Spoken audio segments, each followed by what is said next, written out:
Commission اس اجلاس میں شریک تھے وہ اٹھ کر کے چلے گئے، جس پر جسٹس قاضی فائزہ نے ایک خط لکھا ہے چیئرمین جوڈیشل کونسل کو اور جوڈیشل کمیشن کو اور اس کے ممبران کو اور سیکٹری کو، اور سیکٹری سے مطالبہ کیا ہے کہ وہ اجلاس کے منٹ جاری کریں، اور ساتھ ہی اس جو خط ہے اس میں لکھتے ہیں جسٹس قاضی فائزہ کی تفصیلی بحث کے بعد جسٹس طارق مسعود وزیر قانون، اٹارنی جنرل، نمائندہ بار اور میں نے، یعنی کہ میں سے مراد جسٹس قاضی فائزہ نے 4 ججوں کی تعیناتی کو مسترد کیا، اور اس کے بعد جو چیئرمین جوڈیشل کا جو کمیشن ہے وہ چیف جسٹس آف پاکستان وہ بطور چیئرمین جوڈیشل کمیشن اجلاس میں شریک ہوتے ہیں، انہوں نے جو ہے وہ اس کے فیصلے ڈکٹیٹ نہیں کروائے اور اٹھ کے چلے گئے۔ ڈکٹیٹ کرانے سے مطلب مراد ان کی یہ ہے کہ وہ جب ایک فیصلے ہو جاتے ہیں جوڈیشل کمیشن میں تو جو اس کے چیئرمین ہے وہ پریس ریلیز جاری کرنے کے لیے، اس کے منٹس جاری کرنے کے لیے اس کے جو فیصلے ہیں وہ ڈکٹیٹ کرواتے ہیں سیکرٹری کو، سیکرٹری پھر اس کی جو ہے وہ میٹنگ منٹس بناتے ہیں۔ انہوں نے یہ کہا کہ جناب یہ انہوں نے نہیں کروائے، اور اچانک ہی وہ اٹھ کے چلے گئے، اور اس کے پیچھے پیچھے جسٹس اعجاز اور احسن بھی اٹھ کر چلے گئے۔ انہوں نے سیکرٹری جوڈیشل کمیشن کو مخاطب کرتے ہوئے اس خط میں یہ کہا کہ یہ آپ کی ذمہ داری ہے کہ آپ اس میٹنگ کے منٹس جاری کریں، کیونکہ قوم کی نظریں جو ہیں وہ جوڈیشل کمیشن پر لگی ہوئی ہیں، اور قوم یہ جاننا چاہتی ہے، اور یہ قوم کا آئینی حق ہے کہ وہ جانے کہ جوڈیشل کمیشن کے اجلاس میں کیا ہوا ہے۔ سو اس سارے معاملے کو تضاد کو سامنے لانے کے لیے اس کو بہت ضروری ہے کہ یہ جو منٹس ہیں ان کو پبلک کیا جائے۔ اچھا، یہ خط تو جسٹس قاضی فائزہ نے لکھ لیا، اور قاضی فائزہ نے تو خیر بہت زیادہ مشکل حالات کا مقابلہ کیا ہوا ہے۔ اس وقت ہمیں جو مشکل حالات سپریم کورٹ کے اندر دکھائی دے رہے ہیں، اس سے بھی بہت زیادہ مشکل حالات کو جسٹس قاضی فائزہ نے فیس کیا، بلکہ جسٹس قاضی فائزہ کی فیملی نے اپنے ساتھی ججوں کا بھی پریشر برداشت کیا، اپنے ساتھی ججوں کی جسے کہتے ہیں کہ بے وفائی کو بھی برداشت کیا ہے، بے اعتنائی کو بھی برداشت کیا ہے، اپنی فیملی تک ان کی جو ہے وہ سفر کیا، ان کی جو وائف ہیں ان کو بھی جو دھکے کھانے پڑے مختلف جگہوں پہ انصاف کے اصول کے لیے، اور سپریم کورٹ کا ایک سرونگ جج جو ہے وہ انصاف کے اصول کے لیے در بدر دھکے کھاتا رہا، اور اس کی اہلیہ دھکے کھاتی رہی۔ لیکن بہرحال جسٹس قاضی فائز صاحب ڈٹے رہے، اور یہی ان کے ڈٹے رہنے کی وجہ ہے کہ آج پوری قوم جو ہے وہ ان کی بہت زیادہ عزت کرتی ہے۔ ملک کی تمام بار ایسوسیشنز، تمام بار کونسلز جو ہیں وہ جسٹس قاضی فائز عیسیٰ کے لیے خصوصی احترام رکھتے ہیں۔ بہرحال جسٹس قاضی فائز اس حوالے سے میدان میں نکل آئے ہیں، اور انہوں نے ایک کوشش جو تھی کہ وہ یک طرفہ ججز کی نامزدگی وہ نہ صرف اس کو ناکام بنایا، بلکہ جو میٹنگ کے اندر جو رویہ تھا اس کو بھی وہ اپنے خط کے ذریعے سامنے لے آئے ہیں۔ تیسری بڑی خبر جناب مریم نواز شریف صاحبہ، آج پی ڈی ایم کا اجلاس تھا، آپ سے کچھ دیر قبل وہ اجلاس ختم ہوا، مولانا فضل الرحمان صاحب نے اس کے جو اعلانات جاری کیے، سب سے بڑا اعلان جو انہوں نے یہ کیا کہ جی حکومت چلے گی، ہم کہیں نہیں جا رہے، کوئی حکومت ہم نہیں چھوڑ رہے۔ ایک جو انہوں نے یہ بات کی تھی، اور جو دوسری بڑی بات انہوں نے یہ کی تھی کہ پی ڈی ایم کے سربراہی اجلاس میں یہ فیصلہ کیا گیا ہے کہ جناب یہ جو 63A ہے آئین کا آرٹیکل، اس کی تشریح کے لیے باقاعدہ جو جوڈیشل ریفرنس ہے وہ صدارتی ریفرنس جو ہے وہ فائل کیا جائے، تاکہ اس پر فل کوڈ بنے، اور اس کی ایک ہی دفعہ ونس فار آل اس کی سیٹلمنٹ ہو جائے، اس کی ایک تشریح ہو جائے، سامنے آ جائے، پوری قوم کو پتہ لگ جائے کہ جی ہم نے جانا کس طرف ہے۔ اچھا، اس کے بعد مریم نواز شریف صاحبہ وہاں پہ موجود تھی، پھر مریم صاحبہ جی آج بڑی غصے میں تھی، انہوں نے بہت زیادہ سخت باتیں کی اور بڑی کھل کر انہوں نے باتیں کی۔ انہوں نے کہا کہ جناب ہم نے جو فل کورٹ کا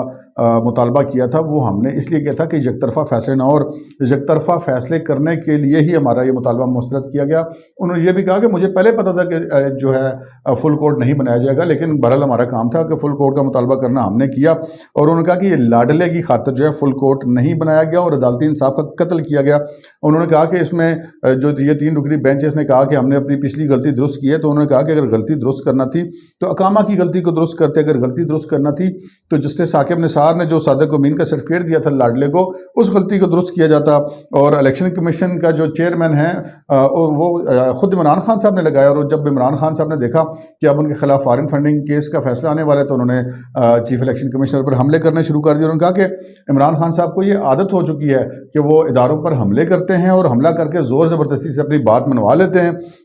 اسی طرح انہوں نے کہا کہ جی فارن فنڈنگ کیس کا فیصلہ جو ہے وہ جلد از جلد سنایا جائے، اور انہوں نے یہ کہا کہ اگر یہ فیصلہ جلد نہ سنایا گیا تو پھر ہم جو ہے وہ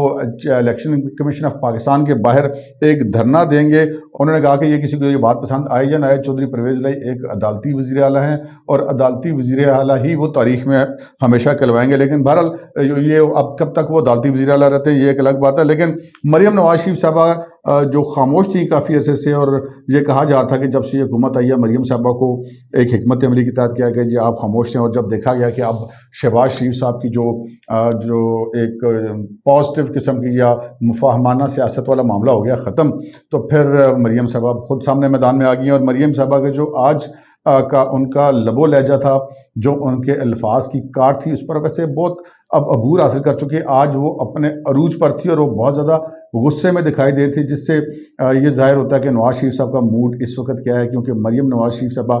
جو بھی بات کرتی ہیں وہ بنیادی طور پر نواز شریف صاحب کی نمائندگی کرتی ہیں۔ اب تک کے لیے اتنا ہی، اجازت دیجیے، اللہ حافظ۔